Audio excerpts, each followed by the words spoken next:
General quarters, all hands man your battle stations. Broadcasting live on WNN 1470 AM, 95.3 FM, iHeartRadio, and the World Wide Web. This is Make America Think Again with your Google Blacklisted host, Tom Trento. Danger, Will Robinson. Danger. No, Will Robinson. We avoided quite a bit of danger. We avoided quite a bit of danger, I think, in 9:03 in the morning. Tom Trento, your host, WNN. Because here in the... I don't want to say the name of the place we're in, but it ends with a this place, like a worthless, the town. The power just went out, and our whole studio went down. But I don't know if I'm talking to you, Susie Gold, or if I'm talking to the world. Can anybody indicate that we're talking to the world, Mark? I mean, usually we rely. You are connected. Okay, I hear a voice. It's working. Boy, did we scramble. Mark put this together in 5 minutes. 5 minutes. That's rebooting all the computers. Everything went down. Not a good deal. But we're here, live and in color on theunitedwest.org, coming through the terrestrial capability of a big antenna, pushing out 50,000 watts. You know, if you had 50,000 watts of power in your home, you know what that would do? We're going from Miami through Fort Lauderdale, up through Pompano, through Palm Beach, all the way north. This signal hits Vero at times, 1470 incredible? AM on the dial, 95.3. How you doing today, Susie Gold? I'm doing great. We are just making miracles today. It's like the miracle of the rainbow that you saw the other day that was going right into the water. Well, one thing I don't hear is you in my earpiece, but that's okay because you're right next to me. I hope everybody else is hearing. And I get to hear you, so that's good. We have a guest coming up from the Trump campaign, a surrogate, a representative from the Trump campaign, Bruce Lavelle. He'll be here shortly. Somebody tell me when he's going to be here, because then we have a special guest in a little bit, our feature of our show. Yep, and she's having some technical difficulties, but she's going to come over probably in audio. So, but yeah, we have. Oh, no, really? Yeah, she's trying. She's working on it. Maybe Mary could give her a call and help her out. Yeah, she may have to cut and paste the link. I will see if I can connect with her. We want her on. We do want her on. Very attractive young girl. Yeah, she is. And she, Morgan Zegers is who we're speaking about, a young lady who is the founder of the Young Americans Against Socialism. And what she does is she reaches out to the youth, our millennials and Generation Z. And the organization works towards educating on the truths of socialism. And as many of us are aware, the youth, from the time they're going to kindergarten, they are being indoctrinated that socialism is great. So we are really looking forward to hearing from her to see how does she reach out to this population and how is she so successful in becoming a national organization.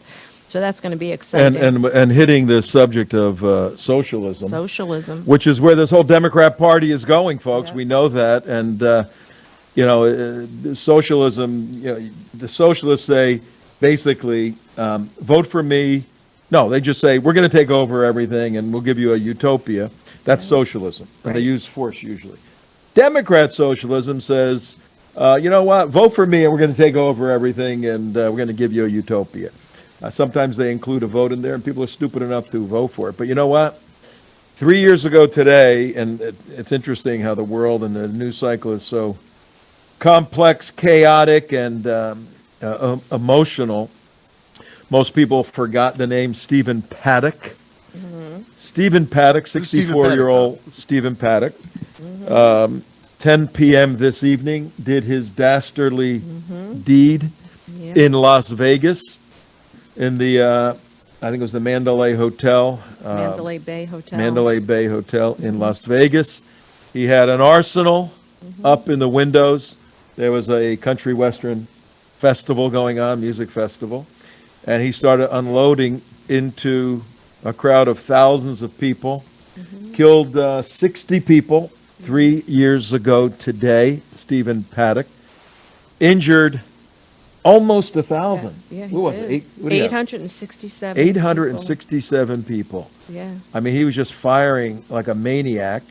And by the time law enforcement and authorities got to that room, Stephen, the punk. The demonically possessed, whatever you want to call him. He Mentally wasted ill. himself. He swallowed his own revolver, and thus began the theories as to why would this guy do something like this, and still it's unanswered to a large part today. Everything was floated from indications of Al Qaeda. They had indicated he was one of theirs. Wasn't much follow-up to that. Usually they take a lot of pride in something like that. Some were saying Antifa. This is 3 years ago. Antifa was really just getting started. It's still unclear. Our Laura Loomer, running for office, was there, did a tremendous amount of work, uncovered receipts, indicating a particular direction. We should get, next time we have her on, we'll have her comment on this. But we don't want you to forget, 3 years ago today, a vicious attack on Americans. Horrific. And It was the deadliest mass shooting committed by an individual in modern U.S. history. yeah, unbelievable. And he violated every firearms law there was. You're not supposed to take guns and shoot people. But people can hurt people if they want to hurt people. It's very, very sad. So 3 years ago today, the attack in Las Vegas. But I don't know. Yeah. What do you want to cover really today? bad news. Well- Bad. Do we I have like to any of our cover the- guests yeah. yet? Because I got a lot of stuff. Yeah. So, do we have Bruce Lavelle on yet? No. He hasn't logged in yet. Okay. All right, let's get into our stuff. First of all, it's 9:09 in the morning, WNN 1470, 95.3. And I got a new hat. Look at my new hat. Wow. Make it? America great again. Make America great. It's not the typical red hat. What's this Yeah. one all about? Yeah. So this is a camouflage hat. Militia, baby, militia hat.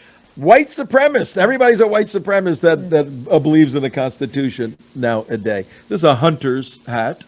My neighbor brought it back from one of his trips, and it's very cool. It'll go in my hat collection. Thank you, my neighbor Joe, for bringing back Make America Great Again in a camo. And I Camo love look. that you're wearing the Talking to the your mic, t-shirt, Susie. your Aaron Vaughn t-shirt. Talking to the mic. I have our Aaron Vaughn shirt on. I heard yesterday there's going to be a big event for Operation 300. Maybe Barry would let us know if something like that is happening, but somebody else told me, and we have to all go to that. Yes, I we think it's do. We should, October 17th. We should definitely or 18th, be there. somewhere around there. We'll check.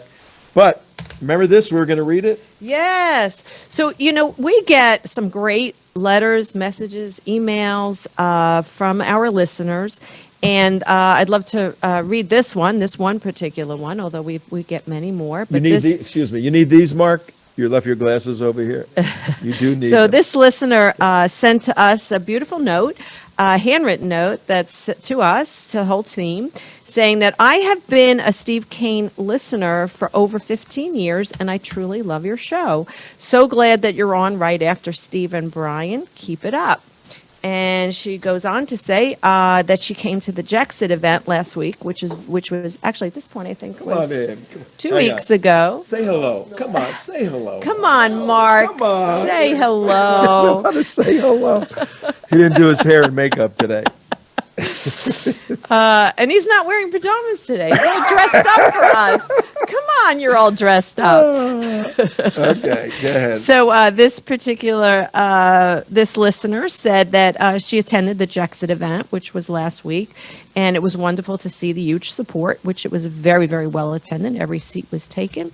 And she is a practicing Catholic. It's so great that our Christian and Catholic community and our Jewish community have merged forces, and we are of like minds. We are, after all, a Judeo-Christian country, and our Constitution was based on the Bible. So we have more in common than not, and it's great that we have more merged forces in our like ideas for freedom, and for the Constitution. And she said that as practicing Catholic, I'm excited to see religion, Judeo-Christian values lead the way in politics. Thank you to all crusaders.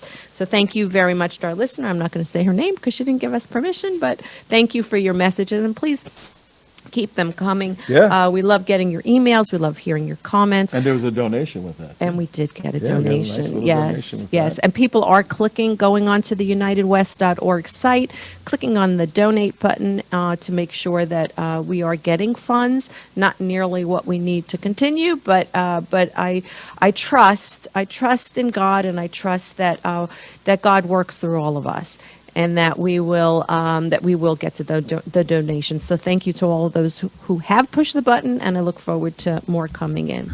All righty. We have somebody. I believe we have. Yes, do we have? Somebody's got to let me know. Yeah, we do. We We have have. Bruce, I believe. Oh, Bruce. Bruce is with us. Great. Bruce Lavelle.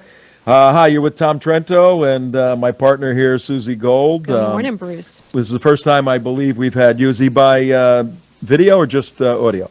Just audio. Bruce, you're a surrogate, a representative of the Trump campaign.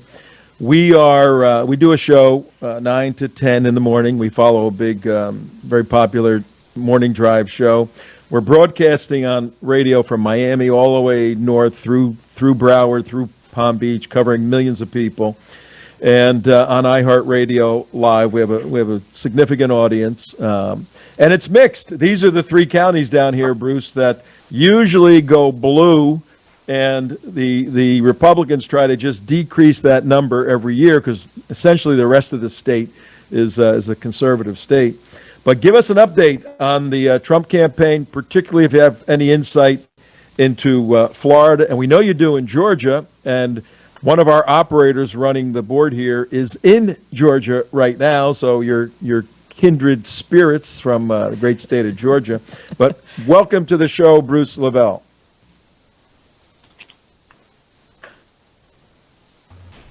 I take that back. That might be Morgan.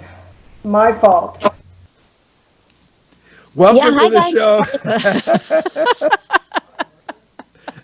Hi, Morgan. Morgan's They- going, they come on I'm by not phone." Bruce Lavelle. I'm not Bruce Lavelle.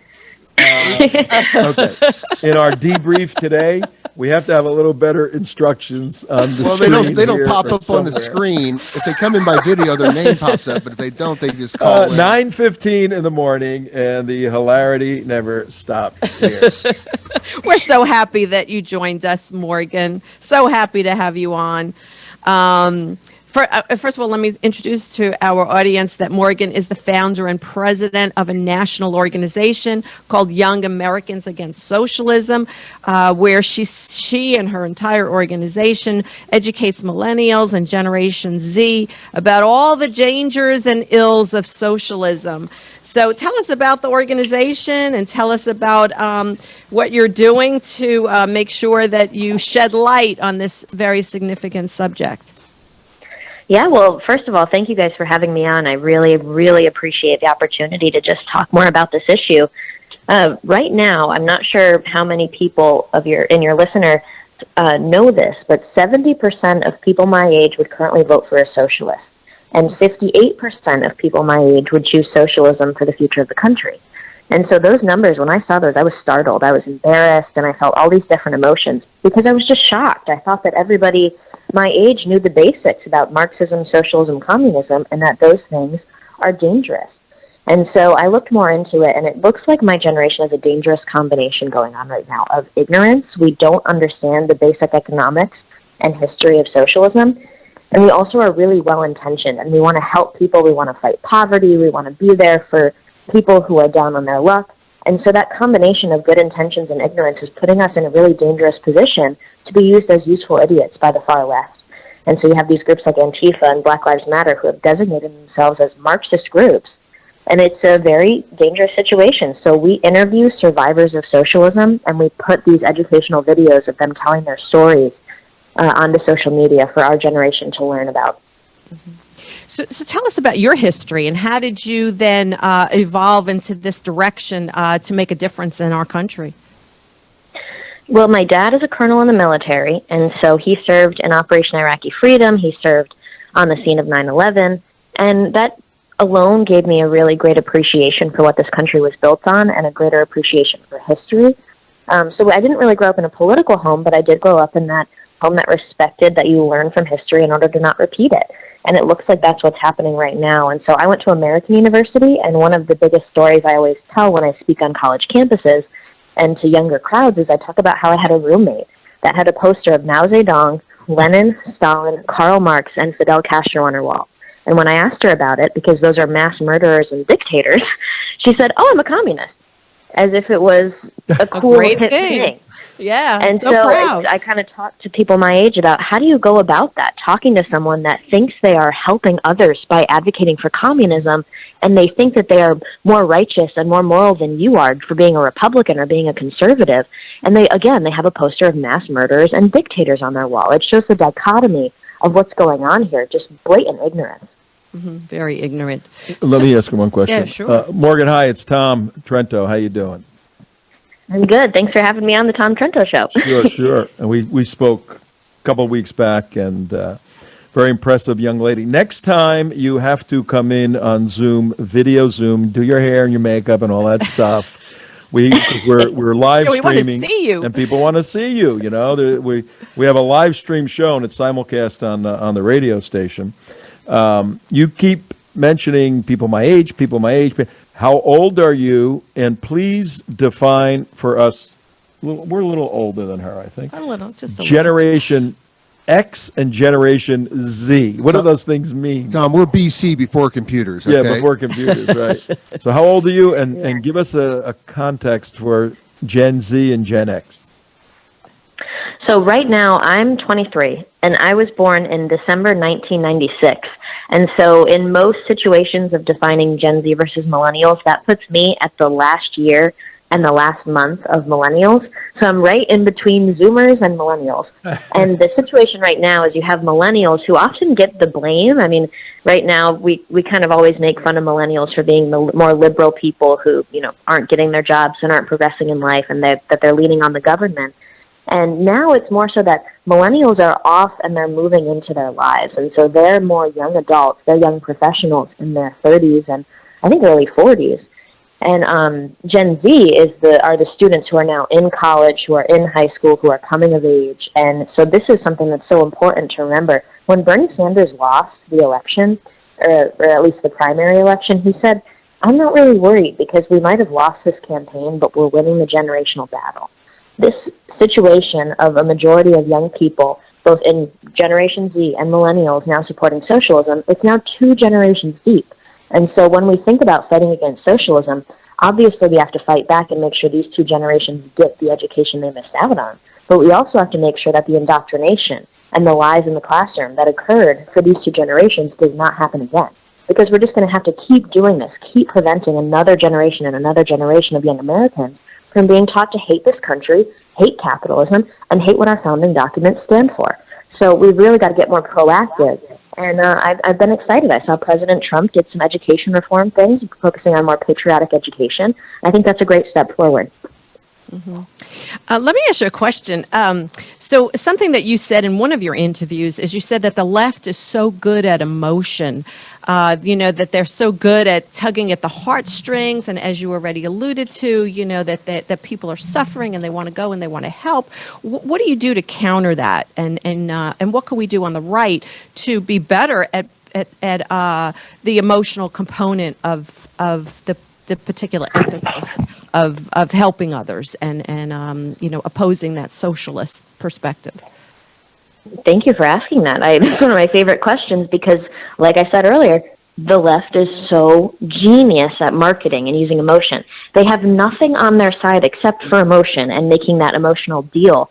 But conservatives, we have economics, statistics, history, fact, all on our side.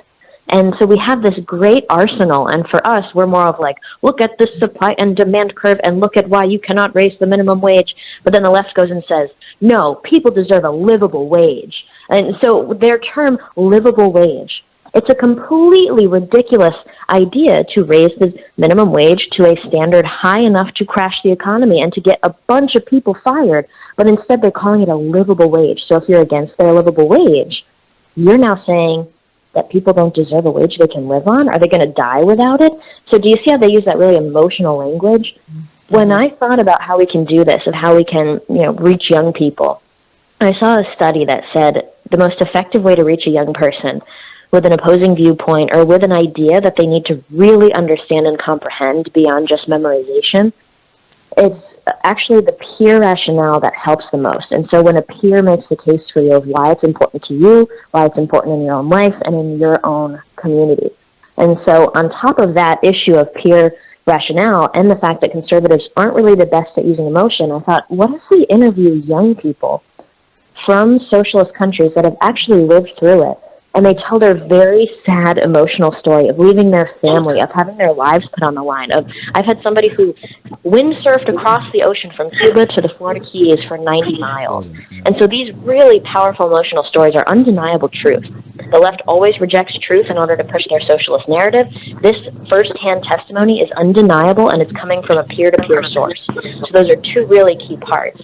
And another thing, I don't know if you guys Morgan, have ever heard this. Morgan, hang on one second. We want to continue with you, but our guest who was supposed to be before you just got here. We gotta get to him.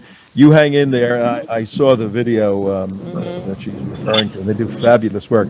You can hang over a little bit, right, Morgan? Yes, I can. Morgan Zegers with Young Americans Against Socialism. Fantastic organization, 23-year-old. Very bright young lady. You know. Wow. I mean, put her next to Pelosi and Schumer and Schiff and all those nitwits over there. Unbelievable. Wow. Tom Trento with Susie Gold here, 9:24 in the morning. We have Bruce Lavelle, a surrogate, a representative for President Trump with us from the great state of Georgia. You're still up in Georgia, Bruce? Yeah, how's it going? Good morning. Good morning, Bruce. Our colleague Mary is working out of the state of Georgia, making this show possible. So your kindred spirits up there. We're down in Florida, as you know. It's unbelievable battle down here. Bloomberg has thrown in about $120 million to do crazy stuff. Help us out, Bruce. How are things going, and how's it look for Georgia and Florida? Well, thanks for having me. Well, I think we're going to be fine. And I do have another residence in Florida, in St. Pete. So I go back and forth, and I find myself working both states to push the president over the finish line. But, you know, I think at the end of the day, you know, for Georgia and Atlanta region especially, you know, we have a very strong economy. And I thank God for having Governor Kemp and Brian having Governor DeSantis in Florida, you know, neighboring Florida governors that had some common sense when it came to dealing with this China virus. So that really, I can't even imagine where we would be with some of the decisions that were made, like some of the other Democrat states as relates to shutting down and locking down the businesses. Tough enough. So that in itself is a really tough challenge in itself, getting our businesses back up and going, which, you know, we're 30.6 million of us, which we're small business owners ourselves, my wife and I, for 27 years in Atlanta. So, you know, we represent 6% of the GDP. So it is a very important task to get us going more so than anything, not to mention trying to make sure we get President Trump reelected. So I think we're going to be fine. We have the number one economy going into the pandemic. We still have the number one economy. We're growing. We're doing better. And I think the American people, whether they liked him or not or what have you, can't take away the fact of how great their 401ks and how well the business was doing and how we were growing as it relates to the job markets, et cetera. I think that's going to be a tremendous asset as it relates to the reelection. Outside of all the emotional noise that's out there, it's going back and forth. Did we lose him? Bruce? Yeah, I'm still here. Oh, you're there. Okay. You're the executive director with the Trump campaign for the Diversity Coalition. Help us understand what that is. And our organization here, the United West, for 2 years, we've been working on a campaign to mobilize 1,000,001 additional evangelical Christians in the state of Florida. We have between 1 and 3 million not voting. Good Bible-believing, church-going Christians, for whatever reason. Donald Trump's too aggressive, he's too loud, and whatever the reason is, they're not voting. We've put all our normal work aside, our investigative work, all of that, and we're mobilizing Christians. And we're starting to work with very diverse groups, with the Jexit group, Jews exiting the Democrat Party, Lexit, Latins exiting, Julius Jackson, the Alliance of Jews and Blacks for Trump. Give us a context for what you do as the executive director of the Diversity Coalition, and how we can help you down here, and how that can help mobilize these evangelicals. Yeah. Well, thanks. It's funny. I was just in Tampa speaking at the River Church over in Tampa, Pastor Rodney's church, about That's the a big Platinum one. Plan. That's a big church, yeah. Yeah, yeah. I was a good friend of mine. I'm very close with Paula White and Alveda King and Jensen Franklin, and my wife is actually on the Evangelicals board. But anyway, the Diversity Coalition, we started in 2015, me and Pastor Daryl Scott, and it was the pretty much the apparatus for the campaign across the country. And you will recognize a lot of us because we were the main surrogates for Mexican Americans for Trump, Muslim Americans for Trump with C.J. Tara, Jesse Sinja, which was Sikh Americans, Korean Americans, Chinese Americans, and basically we went after every single culture that represented or was going to support candidate Trump at the time, and we created a large umbrella and we brought everyone in to obviously stand together with the policies that the president was trying to push out. And it gave us more strength. And like I said, everyone that you've seen that's been on Fox News, because I've done about 600 shows myself since 15, is that what you see out there is that particular person represents that particular culture. We're more interested in culture, and culture is a very, very important task in anything that you're trying to do. And culture comes within people. It's not a policy like some of the left always ask the question, what are you going to do for race relations? That same old, question. And, for me, one, belonging to a multicultural church, not to mention understanding cultural diversity, not race. There's only one race, it's human race. Yeah. And because we all bleed the same blood, red, so there's no race except the human race. So, that's one thing of getting all the ones in agreement that come together that wanted to help the president. The cool thing about it is it actually got to reconcile, like, for example, our Muslim Americans leader, C.J. Tara, he's been all over the news, and he actually represents Muslim Americans to Trump during the situations where some of the radical Muslims were making a bad name for peaceful Muslims. He came out with the president, and he took it hard, just like the Mexican Americans were. Carlos Limon, who's from Mexico City, was actually in the process of becoming a citizen that was part of the coalition and led the coalition for Mexican Americans, articulated the same conversation as it relates to proper immigration, where you come through the legal process, et cetera. Of course, he took bumps. Then, of course, your African Americans that come out, how dare you support this guy? You're a sellout, blah, blah, blah. Asian Americans. The list goes on. So we all came together, and we got the president the third highest black vote turnout in the nation's history, the highest Hispanic vote turnout in the nation's history. And you'll see what's going to happen in 2020. We'll double that, and we'll be in the high 30s, the 40 percentile in the Latino vote. So I know the polling looks kind of weird out there, but it's kind of deja vu for it was in 15 and 16. We're not really paying attention to that. We're engaged on the ground. You can see our rallies. You can see I just spoke with the president this Friday. And we unleashed the Platinum Plan, which is $500 billion in underserved communities in all the opportunity zones. Of course, fake news won't report it at all. It's a huge. You can look it up. You can do the hashtag Platinum Plan for all your listeners, or just Google President Trump's Platinum Plan. You can see the actual two-pager in terms of jobs, education, small business, and it'll show you the exact plan that the president has implemented.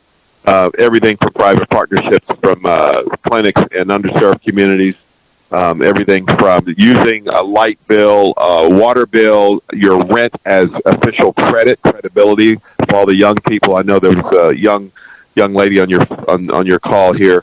This helps them coming out of college, establishing credit. There's so many line items to be successful. So, I'm not really worried about it. I'm more worried the fact that we don't get caught up into the mail-in ballot junk.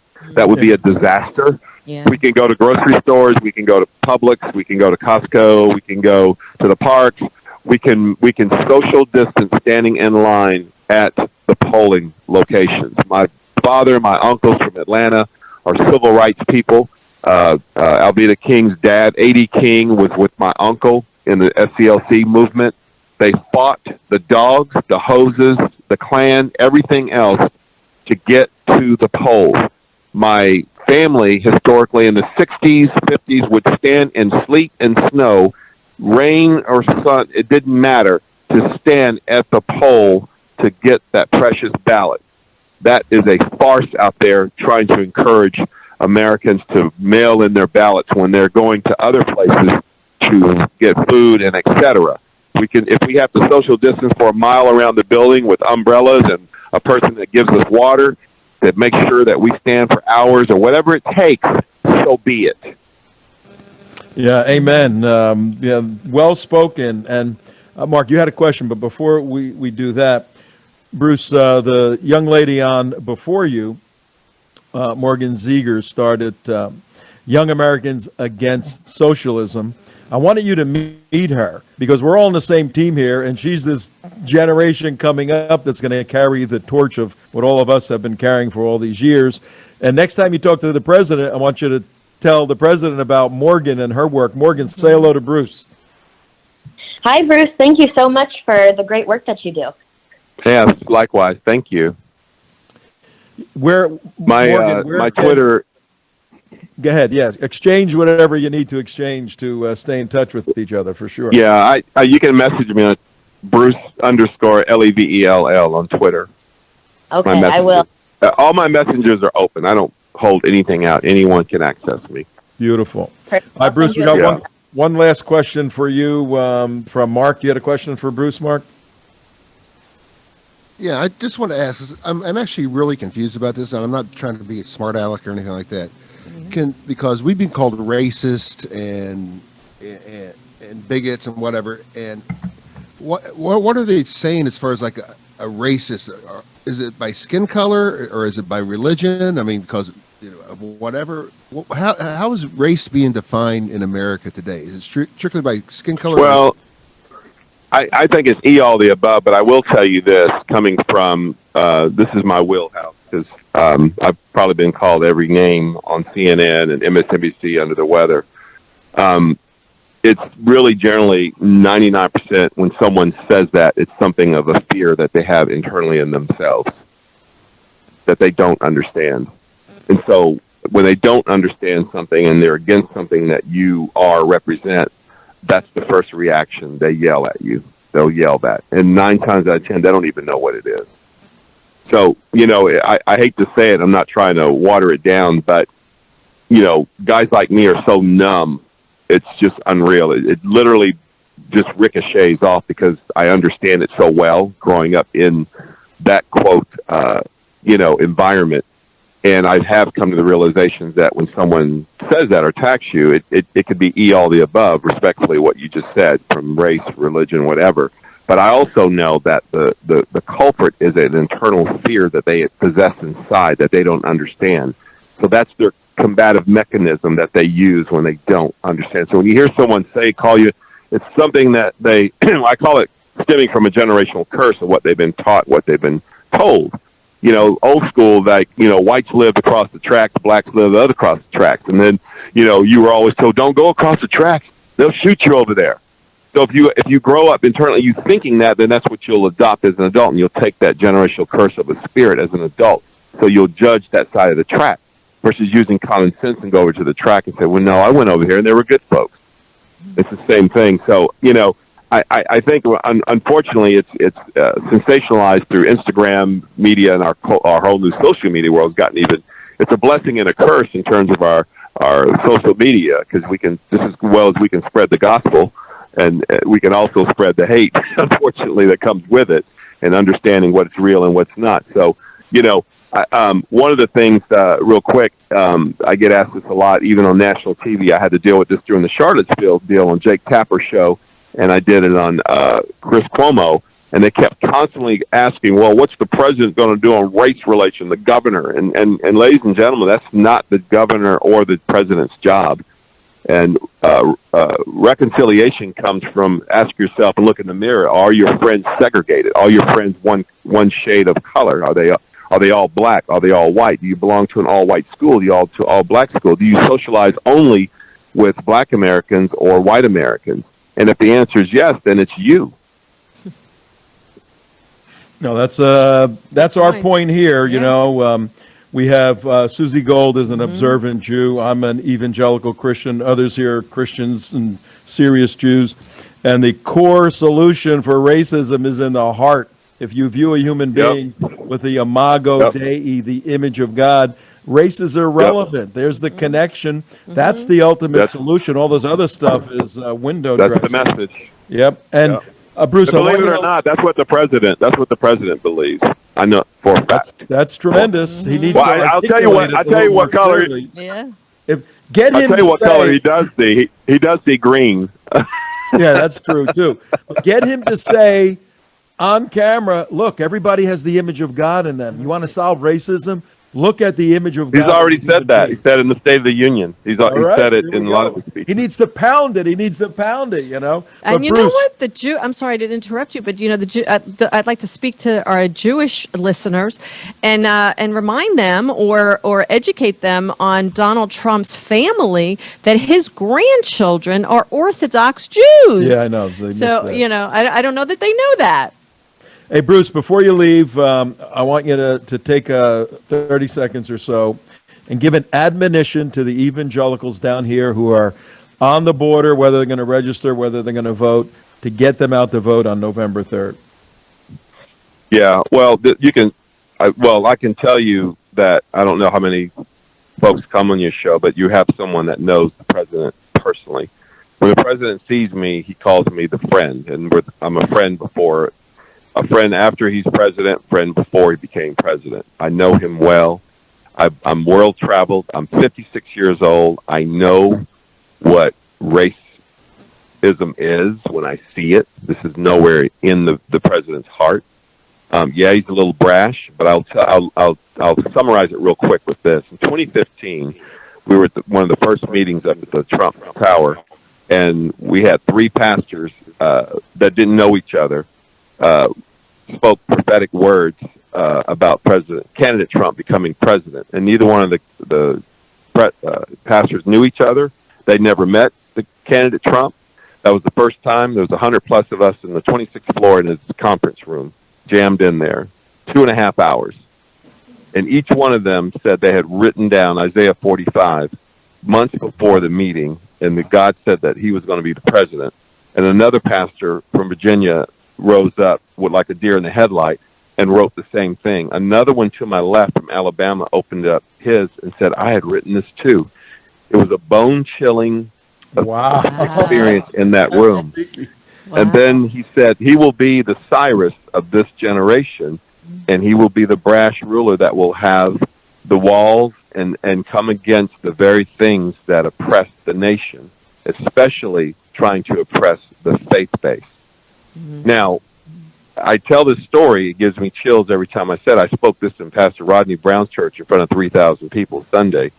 And I said, you know, Lord, why am I a small business guy involved in all of this? He says, because my wife was with me. She never goes to that. She was there to witness this because they knew they would always believe my wife over Bruce. That's why that's usually how it works for great marriages. And I said, you know, so this is what this is all about. So every time I get discouraged, every time I get like inundated with the craziness, because we all are human, we catch ourselves, and I reflect back to those words that day. And I said, okay, I know this doesn't look fancy.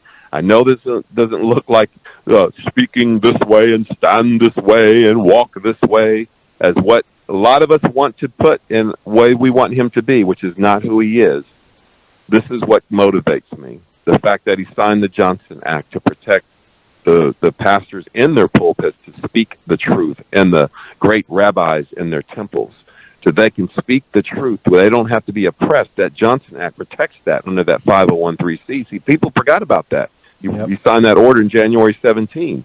He's constantly and embracing prayer. It could be the most chaotic, walking through the hallways of the West Wing, East Wing, and all of a sudden we'll just stop and say, Mr. President, we need to pray. Boom, he stops immediately. Right in the middle, just stops in this track. We lay hands, we prayed, we were there right before the shutdown. I was up there with the Black Voices for Trump. We sat around the Oval Office and cut up and talked and prophesized and laughed, and we all laid hands and prayed on him. You could actually Google and see that's a very iconic picture. It's the last meeting we had before the nation got shut down. We were with him. So that's what motivates me, and that's for all the listeners out there. Stop trying to put someone in your mind that you've been taught that needs to stand a certain way and praise a certain way and put their hands up, and look at the works. Just take around, look at the works. The first sitting president to sit and attend a pro-life rally in the nation's history. A president stands up there and promotes adoption. Adoption. Guess what? I'm adopted. I was rescued from an orphanage when I was 3 years old. It gets deeper. So adoption, he constantly pushes that. He's constantly pushing the 1776 Commission. This young lady said earlier on the phone, hey, we don't even know basic civics. We're not even teaching our children who we really are, what we have. We've gotten away from that. We need to get back and talk about who we really are, what really made it. We are a Christian Judeo nation. That doesn't mean we exclude our other brothers and sisters who don't believe in that, but that doctrine that's written gives us the ability to love everyone and respect no matter who you are. So this is the president that I know. He's not here for popularity contest. Yeah, he says things, he tweets things, you might get a little emotional, but then think about the stick that's in your own eye as you judge that movement that he has and look at the works that he's done. Mm-hmm. Amen, brother. Preach it, we appreciate you, Bruce, and we're going to have you back. We got 4 weeks or so left in this battle, 4.5 weeks.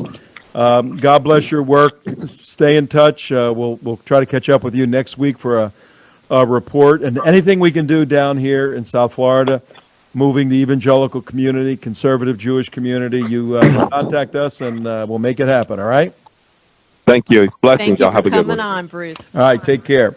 9:44. We still have Morgan. We want to get back to Thank you, Morgan. Morgan, for staying on with us. Go ahead. Definitely. Thanks, guys, for having me. Yeah, so Very interesting. Very interesting. Yeah, Bruce Lavelle. He's actually also a registered nurse. Very. And I didn't know that he himself was adopted. Very interesting. And you two share a lot of the same type of focus in the work that you're doing. So we were talking before about how you tug at the heartstrings of the young people today. So can you give us some more examples of what you do with regard to that? Like how do you get them emotional to really dive further in understanding how bad socialism is? Of course. And that emotional experience can often come from personal experience. And so a lot of older Americans, when I talk to them, their initial reaction to finding out the numbers about how many people my age want socialism, they say, well, let's ship them off to Venezuela, and then they'll really learn, or something along the lines of, well, they haven't experienced it firsthand, and so they're not going to understand why it is so dangerous, because it sounds like a great idea. And so putting the stories of people who have lived it firsthand into a social media format where 90% of people my age have an account, it's a really powerful thing. We're painting a very vivid picture of what it's like to live under socialism. And so some of my most favorite stories is one is coming out in a couple weeks, and my friend Franklin, he spoke up on his college campus, and he said, maybe capitalism isn't so bad. And maybe socialism is, a bad thing for this country. And he ended up getting expelled right then and there. His professor said, you're out of this campus. He was put on a watch list. He was designated a terrorist by the Venezuelan socialist government. He hid out in an outhouse for 30 days and then escaped to the United States, where he is now an activist. And so those are the kind of stories we tell. And a lot of conservatives in America are scared to speak up, but when we show them, hey, it's a little uncomfortable right now to speak up, but what if we wait too long and then it's not even safe for us to speak up on campus? Let's speak up now while we still can. Mm-hmm. That's great. I'll tell you something that someone that I know said. It was actually on social media. She says, what, socialism isn't so bad. There's enough money to go around. How do you address that? Yeah, and there is also a very big confusion along what socialism really is. And so if you ask most people my age, they think it's something along the lines of what Nordic Europe has. And when you hear the Democratic Socialists of America, and that's a legit organization, the DSA, when you hear AOC and the Squad and Bernie Sanders, they will reject the notion that their socialism will make us like Venezuela or Cuba or any actual socialist country. And instead, they say that we're going to end up like Nordic Europe. But in reality, Nordic Europe is a capitalist. They're capitalist countries. They'll have huge welfare states and high taxes, but at the end of the day, they still have private business and private property. The kind of socialism that AOC wants, if you read the website of the Democratic Socialists of America, it says they clearly want to get rid of private business in the long run. They just don't have a plan to do it yet, so they will slowly raise taxes and raise regulations until they have control over small businesses enough to seize them. That concept of getting rid of private property and private business is not going to make us like Nordic Europe. It's not going to make us like Denmark. It's going to make us like Venezuela. And so establishing that is one of the key facts that anybody, all of these listeners out there, if you want to talk to young people in your life, establish that one fact first, and then you can show them the kinks after that. Beautiful. Yeah. All right. Hey, Morgan, you must be busy nowadays. Are you run a nonprofit? Is it a 501c3? It is. YAS is a full-on 501c3, and we are national. We have about 60 activists in our coalition. We have 35 contributing writers and 8 people on the leadership team. And what I do want to pitch out to everyone is we have an internship program, a writing program. There's so many different ways for young people to get involved in this organization. And so if you want to send them to fightsocialism.org, they can apply to join us as an intern for their school semester, or they can just join in the coalition, or you can also just show them the content that we make. It's on fightsocialism.org. You said fight, F-I-G-H-T, fightsocialism.org? Yes. Yeah, and can they donate to you if they go there? Yes, we would love donations. We are a C3, and so we are a nonprofit, and we rely on small dollar donations from patriots across the country. And we're a very efficient group, so we would really appreciate any donation. You're a good investment, that's for sure. Investment into our future. You're doing tremendous work, and that's the way you should look at it. Make an investment in our organization, because Exactly. Well, the future of the country is at stake. I always say one day AOC is going to run for president. Are we ready for that moment? Yeah. I don't think we are right now, but we're working on it. You're right. What a mess. All right, Morgan, thanks so much for being with us today. We will have you back. And if anything's going on in Florida where you need our help, either communication or somebody on the ground, whatever, let us know. We know the operational elements of organizations are slowed down a little bit because of the Wuhan, but that's going to change. The fight is still going to be there. And by the grace of God, there'll be no socialism on November 4th, 2020. And we will know the answer Absolutely. on that Thank day. you so much. Morgan. Thanks for the great work you're You doing. take care. Bye. Wow. She's remarkable. She's pretty amazing. Yeah. You got compare her, the articulate, fluid, lucid way of speaking, the intellectual grasp of what's going on, to the Nancy Pelosi. I was at somebody's house watching Nancy say something the other day. There was an 8-year-old kid there, and he goes, her teeth just fell out. I said, what? He goes, that lady's teeth just fell out, Nancy Pelosi.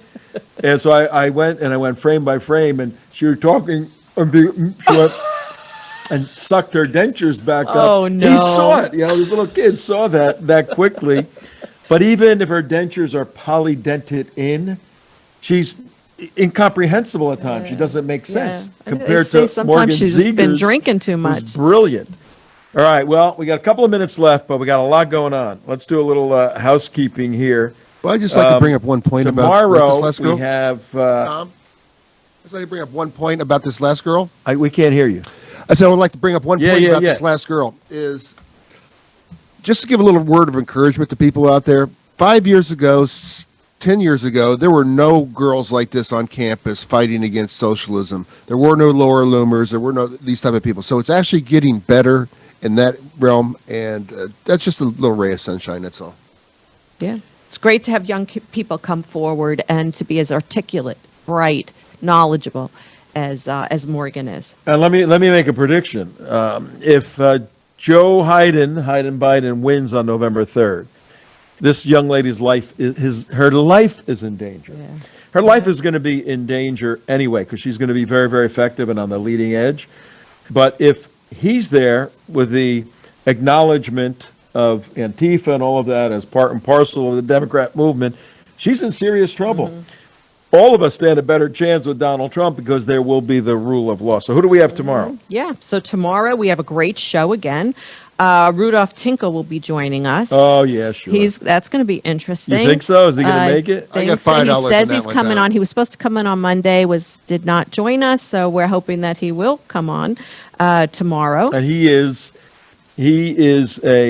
doesn't agree the way we agree. He's a supporter of Black Lives Movement, a supporter of going on I-95 and shutting down traffic, and basically takes the position that you don't get heard if you just protest nicely. You got to shut stuff down and get in the way of people, and then you're heard. So if he comes on, which I hope, well, we should have a very interesting conversation with Rudolph Tinker tomorrow. That'll be a very interesting conversation. And then we have Frank Coconati, who was supposed to join us yesterday and unfortunately became Coconati ill. from Chicago. Yeah, All he was right. very sick. He actually was in the emergency room yesterday, but he's better. He's he's fine, and he's going to be joining us. And he's head of a movement that is working really hard, tirelessly, to stop the takedown of the Columbus statues. So, of course, we know He's what's an going on with Italian. that. Yeah. He's an Italian who likes Christopher Columbus, another Italian, and he's leading a national movement organization, to fight the yeah. Democrat cities that want to rip the statues down. Now, you don't know this, but we have a special guest on Monday. Oh, confirmed. actually, I did get Just him. got I confirmed. Did get him. Oh, yeah, I did get that. Let me make email. sure. Is it confirmed? And you will hear it first here on WNN 1470 It's confirmed, AM Tom. 95.3. Tom Trento, Susie Gold, Mark, Mary, and then 25 other people all working all over the place to make this happen. Not really. Let's see. Yeah, it's confirmed. Monday, It's October 5th, confirmed. 9:15 a.m. in the morning. Who are we going to have? We are going to have Corey Lewandowski coming on, and oh my gosh, it's gonna be an incredible show. He'll be on our 9 a.m. show here on WNN.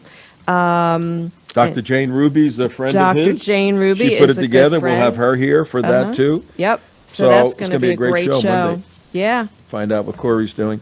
Couple of things.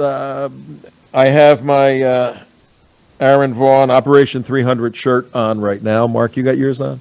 We wear them a lot. We have a lot of them. We're big supporters of Operation 300, the Vaughn family. And I have here's the information.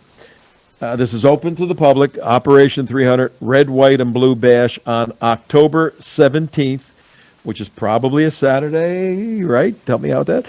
October 17th, is that a Saturday? Is that Saturday? You're supposed to say, yes, Tom. It it's is, a yes, Saturday." Tom. It is. The 17th is Shabbat. It's The a person who sent me Saturday. this didn't say Saturday. So Red, White, and Blue Bash, October 17th doesn't say a time, but they're usually 5 o'clock in the evening.